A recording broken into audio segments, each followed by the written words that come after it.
Friends, my dear students, मैं welcome करता हूं आपको मेरे आपके own channel motivational Asif Iqbal में। आज मैं लेके आया हूं आपके लिए एक सबसे नया topic, that is the role of parents in your life, that is your father and as well as your mother. Okay, this is one of a topic that needs to be drilled to all the students, specially the younger generations, जो आजकल भूल गए हैं कि एक माता पिता, एक माँ बाप का आपकी ज़िंदगी में क्या अहमियत है। माँ बाप को कब याद करते हैं? Maybe a father's day which you celebrated just recently, and a mother's day. Okay, mother's day अगर मैं कहता हूँ कि mother's day is celebrated on the 10th May and father's day is celebrated on the third Sunday of your June, third Sunday of the month of the June. Okay, मेरा एक सवाल है सबसे, क्या सिर्फ हमारा प्यार माँ बाप के लिए सिर्फ इन दिनों के लिए है? इसी को एक व्यू लेकर मैं एक वीडियो ये करने जा रहा हूँ। Let's see the content wise how I can describe each and everything. पहली बात, जब मैं लेता हूँ एक माँ की बात, एक बहुत अच्छी कहावत है माँ के बारे में कि ऊपर वाला खुदा भगवान हर जगह नहीं हो सकता, इसीलिए उसने माँ को बनाया। देव एल्ला का हीरा का किला आई न सृष्टि सीधा। ये बहुत अच्छी बात कन्नड़ में। भारत जैसे संस्कारी देश में अगर हम कोई भी धार्मिक ग्रंथों को लेते हैं, चाहे वो भगवत गीता हो, चाहे वो कुरान हो, या चाहे वो बाइबल हो, ओके, हर जगह माता पिता को एक सबसे उन्नत स्थान दिया गया है। अगर मैं लेता हूँ Bhagavad Gita, if I go with the Bhagavad Gita, what it tells is that मातृ देवो भव, पितृ देवो भव। इसका मतलब क्या है? माँ बाप को भगवान का दर्जा देते हैं। अगर मैं when I go with the basics of Quran, what it tells is that see the जन्नत, okay, the heaven lies under the feet of a mother, and when I tell a father is a door to the heaven. Okay, माँ के कदमों में जन्नत है तो बाप जन्नत का दरवाज़ा है। ओके, सी अगर हम माँ बाप को ऐसे नाखुश करते हैं, उनको तकलीफ देते हैं, तो क्या हमारा भगवान, हमारा खुदा हमसे खुश रहेगा? ये बहुत इंपॉर्टेंट, एक सोचने की बात है।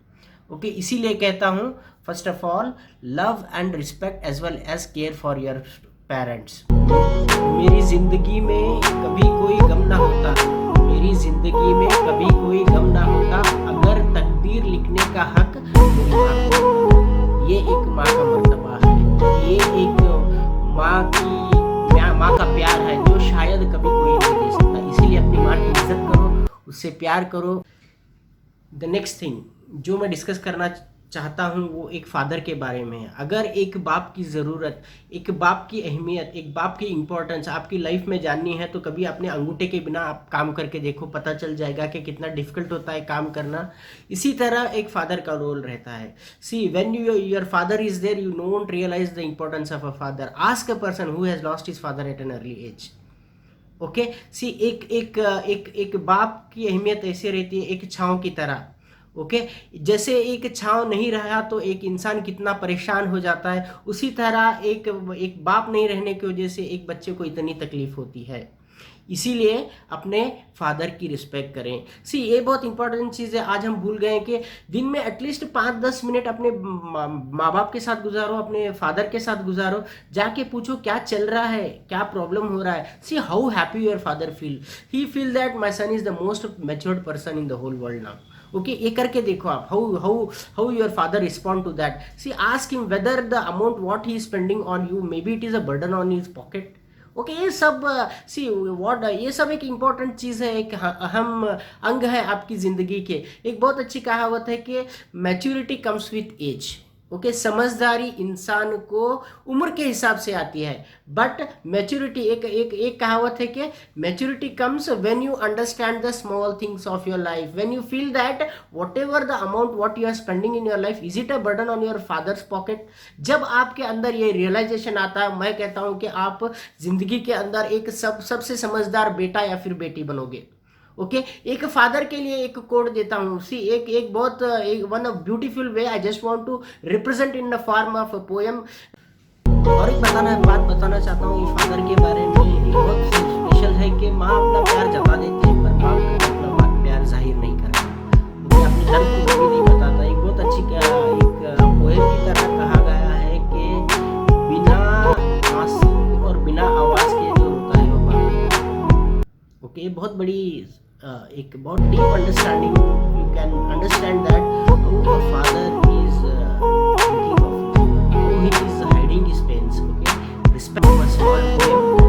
father is one who holds you when you cry. जब आप रोते हैं तो हाथ पकड़ने वाला बाप. Who scolds you when you break the rule. अगर आप कोई गलती करते हैं तो डांटने वाला बाप ही होता है.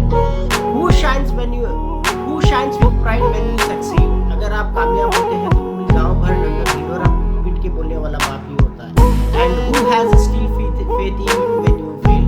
अगर आप थके हार कर बैठ जाते हैं तो लास्ट में हाथ पकड़ने वाला भी बाप ही होता है. So hats off to such a fathers. Okay, first of all, respect your father and your mother so that your life should be happy, because they are the only living gods on this whole world. In this particular whole world, these are the living gods. That's why respect your father. Okay, आप अपने आप से decide करो कि कभी आप अपनी माँ के साथ झगड़ा नहीं करोगे, अपनी माँ की रिस्पेक्ट करोगे, अपने फादर की रिस्पेक्ट करोगे, उनकी जिम्मेदारी निभाओगे. ओके, ये एक अपने आप से एक क्या बोलते हैं उसको, अपने आप से कह दो, अपने आप को self, you train yourself और you tell yourself that these are the things I am going to practise in my life. Okay, then you see yourself transformed in such a way that apart from that the irresponsibility whatever you have done in your past life, okay, that will be forgotten. And जब भी आपके parents आपको अब देखेंगे एक जिम्मेदार, एक होनहार बेटा या फिर बेटी, जो हर एक माँ बाप अपने बच्चों को देखना चाहते हैं. Okay, thank you very much for viewing this particular video, and maybe that will help you to grow in your life to be a responsible son and a daughter. ये बहुत बड़ी बात है. ओके, जब आपके कंधों पर रिस्पॉन्सिबिलिटी आएगी तब आपको रियलाइज होगा कि आपके पेरेंट्स ने आपके लिए कितनी सैक्रिफाइसेस की हैं, कितनी कुर्बानियाँ दी हैं. Okay, thank you very much for viewing my channel and particular this part. Okay, stay tuned for the next channel and do subscribe my channel and see many videos on this particular portal, Motivating Asif Iqbal. Thank you very much.